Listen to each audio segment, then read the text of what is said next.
Saya bagi-bagi susu nih. Saya nggak ngomong apa-apa. Walaupun di masa pilih kampanye. siapa, walaupun di masa kampanye. Oke. Nggak bisa dikatakan money politik. Itu undang-undang juga yang mengatakan demikian.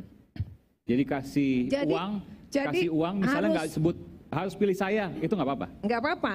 Nggak apa-apa? Itu undang-undangnya bilang begitu. Oke. Ya? Saya gelar dangdutan misalnya, Iya. lalu saya bagi-bagi uang, tapi saya nggak bilang pilih saya, nggak. Cuma kasih uang aja, gelar, ada panggung dan lain sebagainya. Nah itu tidak masuk. sebetulnya menurut undang-undang tidak masuk kategori money politik. Kalau Anda berpegang kepada aturan itu, nggak akan ada yang disebut dengan politik uang. Sama seperti orang pakai pamflet, spanduk, macam-macam. Mana ada lagi jargonnya sekarang, pilihlah saya. Itu model kampanye tahun 70-an, 80-an, 90-an. Tahun 2000 kan nggak ada lagi kalimat-kalimat pilihlah saya, itu norak banget gitu loh. Kalau masih ada kalimat-kalimat yang kayak gitu tuh. Dia cukup buat fotonya dia, kadang-kadang dengan bunga, kadang-kadang dengan ini gitu. Tapi semua orang tahu bahwa dia mau suara. Tahun 2024 kesana kagak pakai yang gituan, tinggal dijogetin jadi gitu loh kira-kira tuh.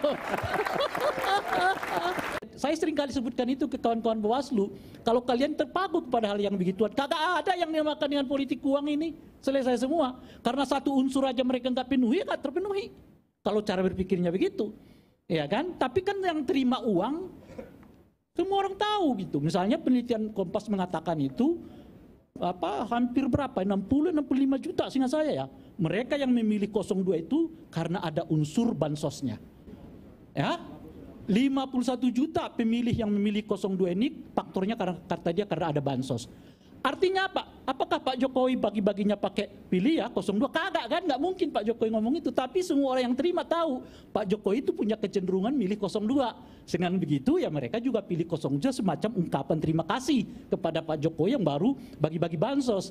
Nah oleh karena itulah kemudian kemarin KPK mengatakan, ini bansos kita atur nih. Kalau kita pakai model kayak di Pilpres itu, bahaya nih di Pilkada 2024. Maka sesuai dengan arahan dari KPK itu, Mendagri sekarang ingin mengaturnya, misalnya dengan salah satu mengatakan 2 bulan sebelum Pilkada, hari H maksudnya, bansos sudah nggak boleh dibagikan. Telat. Nah itu presidennya 1 minggu sebelum Pilpres masih bagi-bagi bansos. Kenapa nggak ditegur oleh Departemen Dalam Negeri? Kenapa nggak ditegur oleh KPK?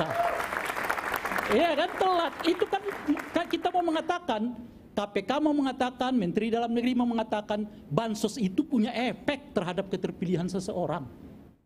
Nah oleh karena itulah kalau saya pribadi, dorong angket. Kenapa? Supaya diselidiki sejauh apa efek dari bansos itu terhadap keterpilihan seseorang. Ini sudah diakui oleh pemerintah nih. Apa artinya? Karena KPK tahu, Departemen Dalam Negeri juga mungkin mengerti bahwa bansos yang dibagi-bagikan ke masyarakat itu punya efek elektoral kepada petahana. Dan itu jelas selain bersifat manipulatif, koruptif, dan itu tidak adil. Sebab yang memiliki bansos hanya pemerintah, yang lain nggak memiliki bansos. Kalau orang lain pakai cara begitu, kena pasal politik uang. Mana adilnya? Maka konteks itulah mereka ke Mahkamah Konstitusi, nguji, adil nggak cara yang kayak begini, gitu loh kira-kira tuh. Ya, kalau Mahkamah Konstitusinya punya empati, simpati, dan keinginan yang kuat mempertahankan kualitas demokrasi, saya kira mereka akan loloskan seperti Kehormatan Mahkamah Konstitusi membuat keputusan yang salah satu dalilnya itu adalah laporan media. Kalau dirty vote itu terbukti dalam Mahkamah Konstitusi, artinya TSM, terstruktur, Iya, sistematis. Bisa masuk pasal itu. Dalam pikiran saya, salah satu yang perlu kita evaluasi ini Bawaslu. Masih dibutuhkan nggak dalam pemilu kita kalau dengan cara kerja kayak begini gitu. Ngeluarin duit habis-habisan, 200 kasus yang diadukan yang diadvokasi cuma 1.